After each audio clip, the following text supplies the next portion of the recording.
Shalom bien-aimé, bienvenue dans ce programme sur Nous Radio que je t'encourage à suivre et surtout n'oublie pas de t'abonner sur Nous Radio et sur ma chaîne YouTube Franck Cana École de la foi révolutionnaire, de s'abonner et de partager les conseils, les enseignements aux bien-aimés et le Seigneur aussi les bénira. N'oublie pas de lire aussi, tu peux te procurer mon dernier livre intitulé Le chrétien égal, étranger et voyageur, destiné à ne pas souffrir.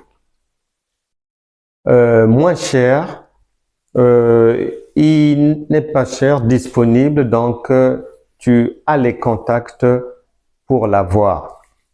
Pour aujourd'hui, puisque la volonté de Dieu est que tous les jours que l'on puisse réfléchir sur ce que nous vivons pour que les difficultés qui peuvent nous arriver, qui peuvent arriver dans les vies des enfants ou de nos proches, en réfléchissant, qu'on reçoive les solutions de Dieu.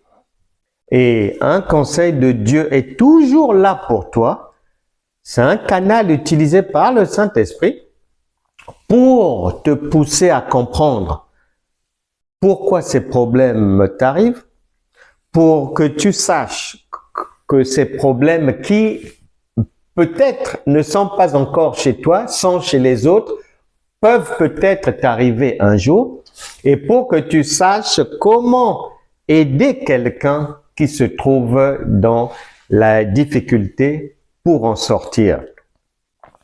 Et aujourd'hui, le Saint-Esprit voudrait insister sur un autre aspect qui peut être à l'origine de nos problèmes, à l'origine de nos difficultés. Parce que souvent, la plupart des gens prient et jeûnent pour du vent parce que ce qu'ils font là, c'est dans l'ignorance de la raison pour laquelle il y a ces problèmes-là. Et j'ai constaté, et le Saint-Esprit a attiré mon attention, et le fait attire ton attention aujourd'hui sur le problème suivant. Il y a des sœurs, un frère, tu es à la recherche de l'âme sœur, ou bien tu es célibataire. Il y a un frère ou plusieurs frères qui vont s'intéresser à toi. Mais ma sœur, des fois tu vois, dès le départ, tu ne sens pas contre toi et cette personne que quelque chose peut passer. Tu ne le sens pas. Sa manière de parler ne te plaît pas. La personne, soit elle fume, toi tu ne fumes pas. La personne, soit elle boit beaucoup, toi tu ne bois pas. La personne, soit elle parle beaucoup, toi tu n'aimes pas les hommes comme ça. Donc dès le départ, tu ne sens pas un feeling entre vous deux.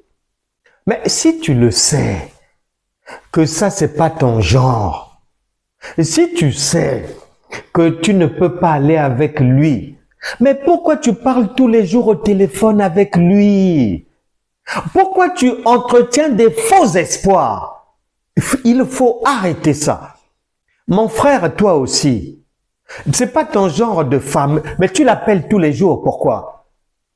Et beaucoup de gens font souffrir les autres, donnent des espoirs aux autres, et au moment de se décider, ce qui ressemblait à un oui, tu viens maintenant dire que c'est non.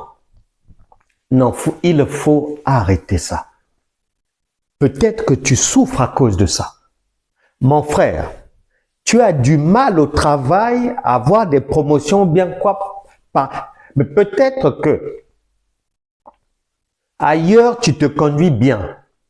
Mais dans ce domaine-là, aux yeux de Dieu, tu es impur, tu es impropre, ton cœur n'est pas bien. Ma sœur, la Bible déclare, mon frère, Matthieu chapitre 5, verset 37, que ton oui soit oui. Dieu n'a pas dit que au départ, que ton oui soit oui et que après, à l'arrivée, qu'il devienne non. Non, il a dit. Si tu commences par oui, c'est-à-dire si dans ton cœur, tu ne sens pas le feeling, laisse.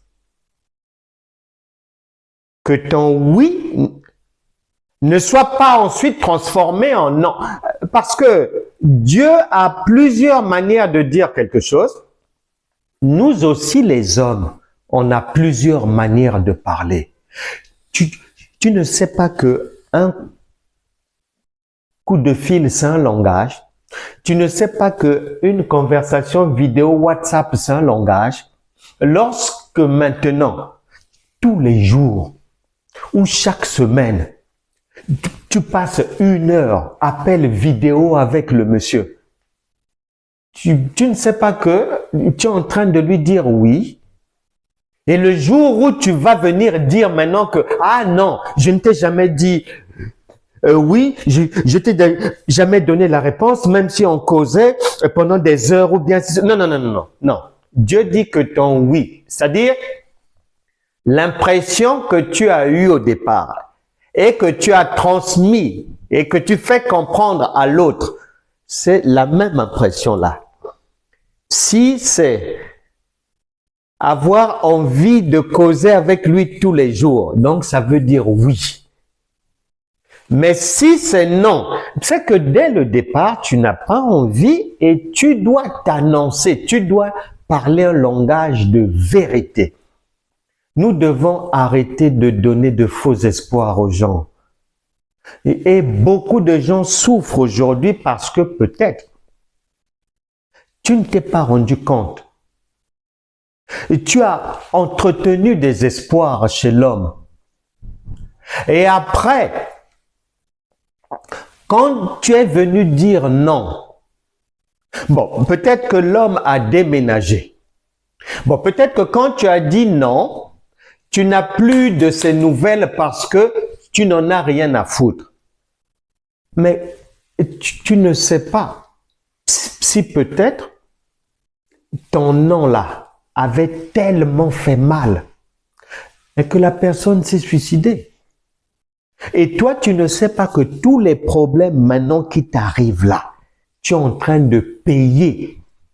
Tu es en train, c'est-à-dire, la vie est en train de brûler sur toi parce que tu payes l'ensemble, la grosseur du péché que tu as commis, même involontairement, et qui a entraîné quelqu'un à la mort, qui a entraîné quelqu'un à aller faire un accident. Il ne faut plus faire ça.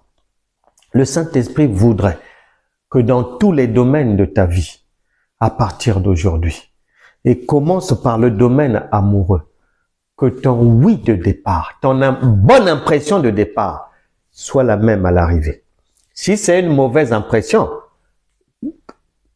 que tu t'arrêtes là, que ton oui à gauche soit toujours oui à droite et que ton non là demeure non. Et sache que celui qui respecte cette règle-là, c'est Dieu lui-même. Parce que si Dieu te dit que oui, ça c'est le bon fiancé, s'il te conseille, oui mon frère, prends-la pour fiancé, sache que pour la personne à marier, ça ne changera pas, ça sera toujours la même personne. Le oui de Dieu ne se transforme jamais en non.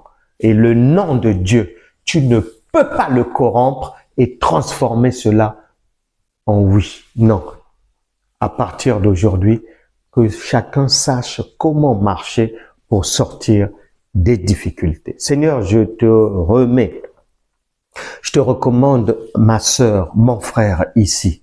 Oui, il y a eu des erreurs dans la vie. Oui, il y a eu des mauvaises attitudes.